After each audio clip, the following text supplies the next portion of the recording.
Welcome to the debate. Imagine a multinational corporation operating at just like peak efficiency. Okay. Goods are shipping across oceans, hyper-targeted ad campaigns are launching and converting in 12 different languages, and complex customer refunds are being processed in real time. All at once. All at once. And all of this is happening while the CEO is fast asleep.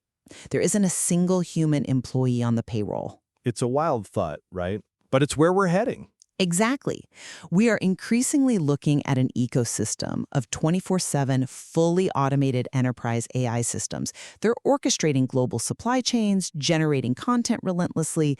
It's created what some analysts call a perpetual motion machine fueled entirely by data. Right, the data engine. And that brings us to the central question we are exploring today, drawn directly from the latest analyses of global AI integration. Does the reality of 24/7 fully automated AI systems eliminate the need for human supervision, specifically in the realms of creativity and strategic decision-making? It really is, the defining business and architectural question of our era, because the answer completely dictates how we build the next generation of companies. I argue that total automation is no longer just a futuristic concept, but a present reality.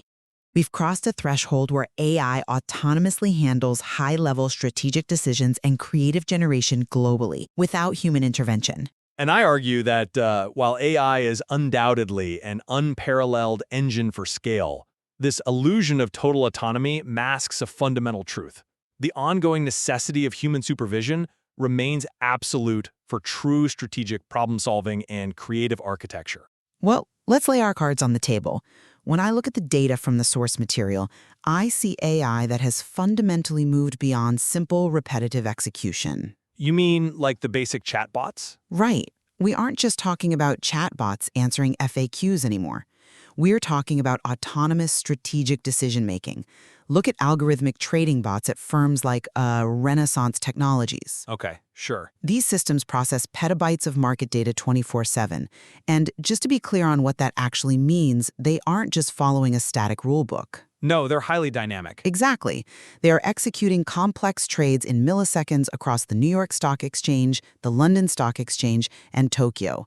They adapt to market fluctuations invisibly to human daytime traders. It's fully autonomous. Well, they are incredibly fast, yes, but speed is not autonomy. But it's not just speed. It's dynamic adaptation. Look at global logistics. The material highlights tools like DHL's Resilience 360. Right, the predictive routing. Yeah, it uses graph neural networks to dynamically reroute global supply chains. So if there's a storm brewing off the coast of the Philippines, the AI doesn't wait for a human logistics manager to wake up. It just acts. It preemptively reroutes shipping containers to backup ports in Vietnam. The AI's continuous auto-optimization testing variations autonomously, learning from every interaction the way a chess AI masters millions of games, proves to me that human supervision is increasingly a bottleneck, not a requirement. I come at it from a completely different way. The sheer scale and speed of AI, while breathtaking, obviously do not equate to strategic independence. How so? When you look closely at the architecture of these systems, they are designed to amplify human capability, not replace human judgment. If you're a developer listening to this, you know exactly what I mean. You're talking about coding assistants? Yeah, the source material is explicit about this when looking at software development. Tools like GitHub Copilot or Cursor AI do not replace developers. Come on, they certainly replace a lot of the manual coding. They replace the boilerplate. They handle the routine syntax and the basic scaffolding of an application, specifically so humans can focus on the actual architecture, the problem solving, and the integration. But that's still massive automation? It is. But even when we look at workflow platforms like Zapier or NN, these are essentially visual programming tools. They allow humans to build smarter operational systems. Right. But the human is the one setting the parameters, supervising the creative inputs, and handling the complex escalations. The machine is running the track at light speed, but a human still has to lay the rails and decide the ultimate destination. That's an interesting point, though. I would frame it differently. Because the question is really about where the locus of strategic decision-making sits today. Every foundational business model dictates how automation is deployed. Okay, true. And I argue that AI is already making those macro strategic decisions autonomously. Let's talk about predictive analytics. You have systems using prediction algorithms like XGBoost. Ah, the gradient boosting models. Yes. Now, XGBoost basically ingests years of historical data, weather patterns, local holidays, supply chain delays, to map out exact future consumer behaviors. The material outlines a scenario where a retailer in São Paulo has an AI that predicts Black Friday consumer surges based on trending data from the US. And then what? And it automatically adjusts inventory orders from suppliers in China without a human saying go. But that is still executing a predefined inventory strategy. Is it? Let's look at risk management, which is purely strategic. Consider PayPal. Their AI uses graph analytics to preemptively uncover and block 90% of global fraud threats. I know the case study, yeah. And just to break that down for anyone who isn't living in data science all day, graph analytics doesn't just look at a single isolated transaction. It looks at the entire web of relationships. It maps the nodes. Exactly. It maps out how a specific buyer connects to an IP address, which connects to a device ID, which maybe shares a node with a known fraudulent server in another country. It's mapping millions of these connections in milliseconds. It's incredibly complex. It is. That isn't just executing a manual. That is making a strategic decision on risk tolerance in real time. If a traditional business relies on human managers as the pilots, an AI enterprise uses human managers merely as the people who bought the plane.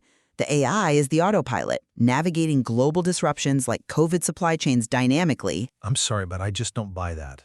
Let me tell you why. Go ahead. Your analogy of the autopilot actually proves my exact point. An autopilot is a brilliant piece of engineering. It keeps the plane steady, it adjusts to wind shear, it maintains altitude. Right. But an autopilot doesn't decide to fly to London instead of Tokyo because it thinks the market is better there. Predicting an inventory surge using XGBoost or blocking fraud using anomaly detection is incredibly sophisticated execution, but it is fundamentally based on historical data patterns and risk thresholds predefined by humans. But it's reacting to novel data in real time without human sign-off. It's finding patterns the humans didn't even know were there. Reacting is not the same as formulating strategy. The text specifically notes that to build an automated business, human owners must first purposefully select highly specific business models like dropshipping, digital products, or SaaS. Well, sure, you have to pick a business. Right, and they have to actively use tools like Ahrefs or SEMrush to niche down. The example given in the material is identifying an underserved gap for sustainable fashion for Gen Z in Southeast Asia. Yes, the niche selection. An AI did not wake up and decide that sustainable fashion in Southeast Asia was the strategic direction of the company. A human used the AI to uncover that gap, and a human decided to position the brand there. Okay, but The AI executes the supply chain routing, brilliantly, sure, but the human supervises the market positioning. Strategy requires intent. AI has optimization, it does not have intent. I'm not convinced by that line of reasoning because the line between optimizing and formulating strategy is becoming indistinguishable. I wouldn't go that far. I would. If the AI is effectively calling the shots on inventory, risk, and routing to a degree that determines the success or failure of the company, that looks exactly like strategy. But let's test that boundary. Let's do it. If you accept that AI can optimize the back end, let's look at the front end. How does that strategy reach the customer? That brings us to creative marketing and content generation. Aha, the creativity debate. Yes, this is an area where I believe AI has absolutely mastered independent creativity. Independent creativity? That's a massive leap. Let's look at the mechanics, though.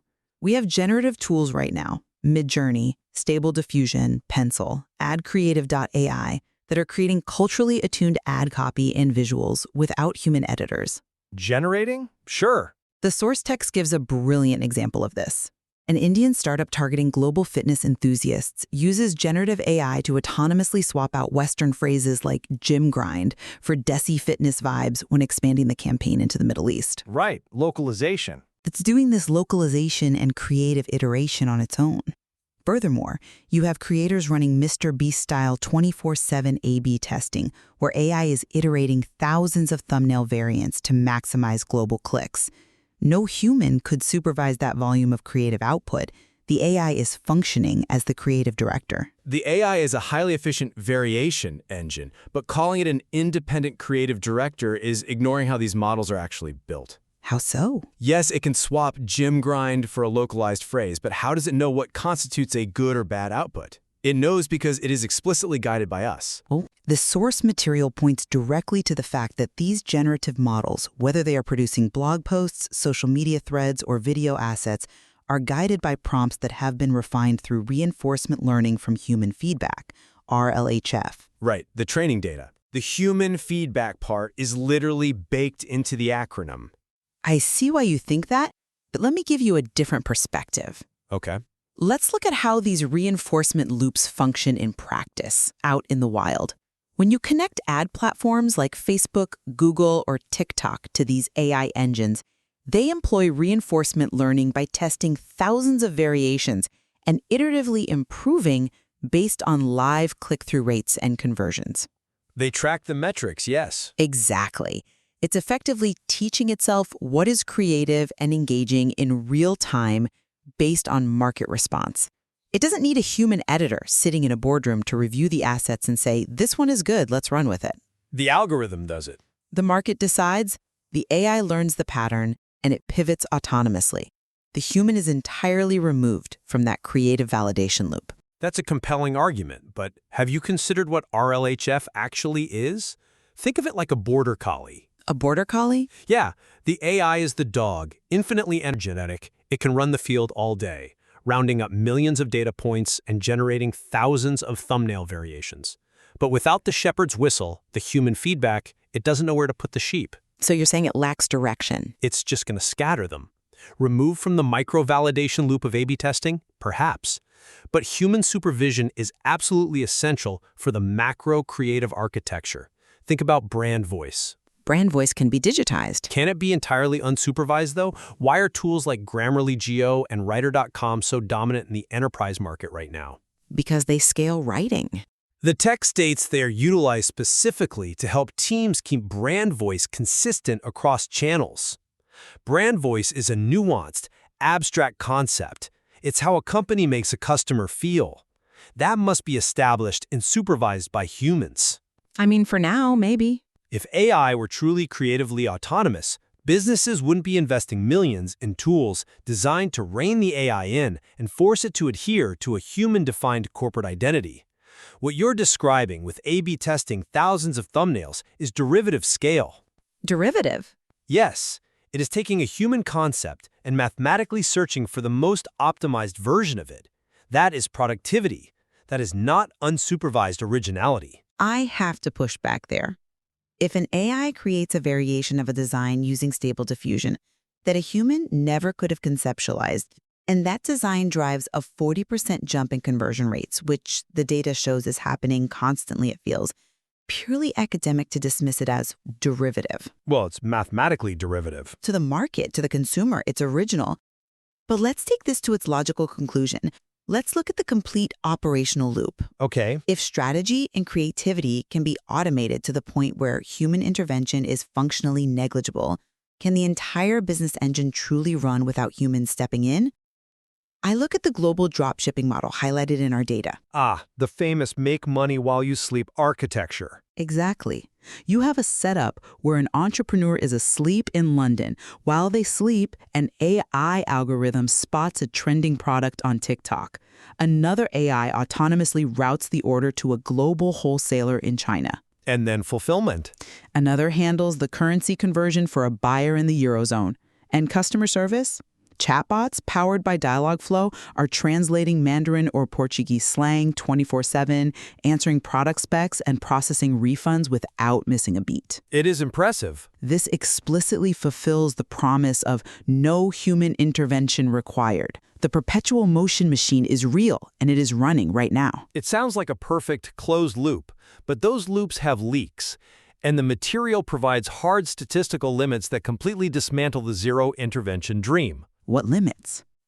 The data shows massive autonomous resolution in these systems. Yes, it shows massive resolution, but crucially, not total resolution. Let's look at the exact numbers for these 24/7 AI customer service agents, tools like Intercom's Fin, Drift, or Zendesk's advanced bots. They're handling the bulk of the work. The text explicitly states that these highly advanced AI agents resolve 65 to 70% of queries autonomously. They can absolutely refund a delayed shipment or troubleshoot a known software glitch. But what about the rest? You mean the edge cases? That leaves a 30 to 35% gap of complex escalations. 1/3 of all customer interactions inherently demand human supervision because they fall outside the predictive models. But a 70% reduction in workload is still a paradigm shift in business physics. It changes the entire cost structure of a company. A paradigm shift in efficiency, absolutely. No one is denying the economic impact. But we are debating whether the need for human supervision is eliminated. Fair enough. If a full third of your customer issues still require a human to resolve, your operational autonomy is an illusion.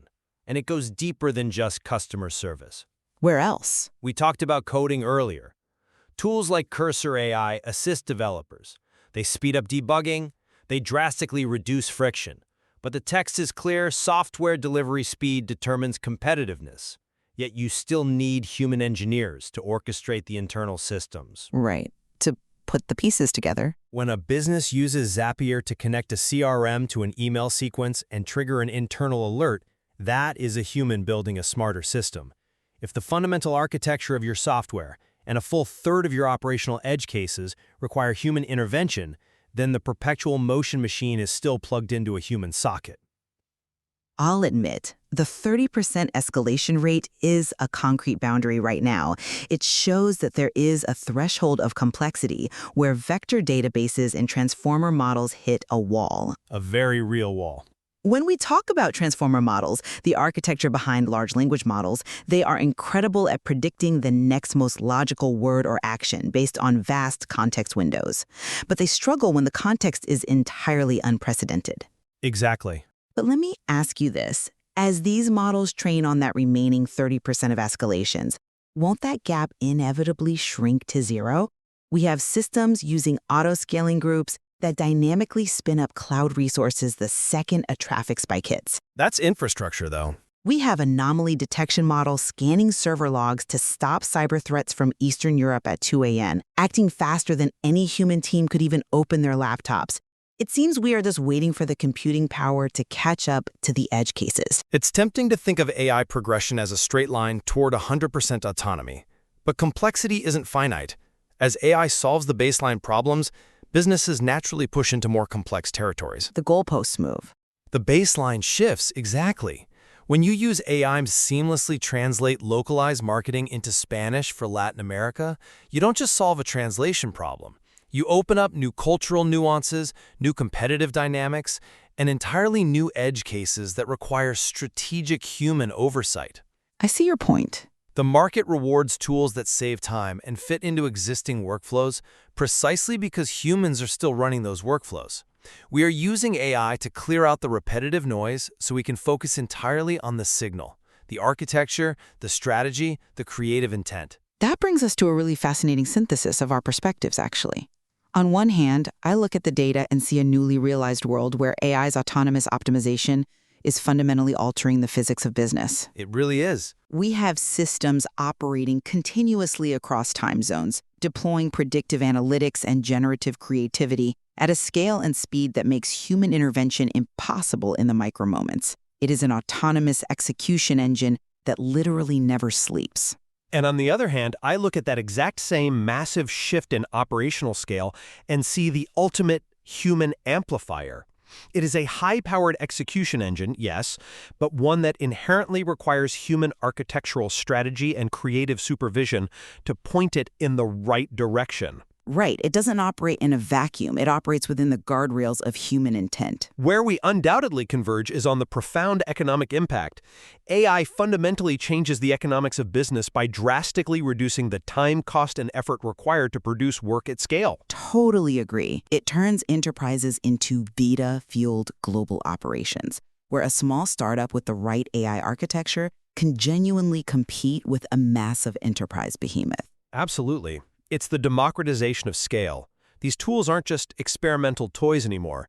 They are the essential infrastructure of modern industry. It brings us right back to our opening thought. We are either witnessing the birth of fully autonomous digital entities that operate like perpetual motion machines, or we are simply looking at the most powerful human-supervised productivity tools in the history of commerce. The friction is definitely disappearing. The friction is being reduced to near zero.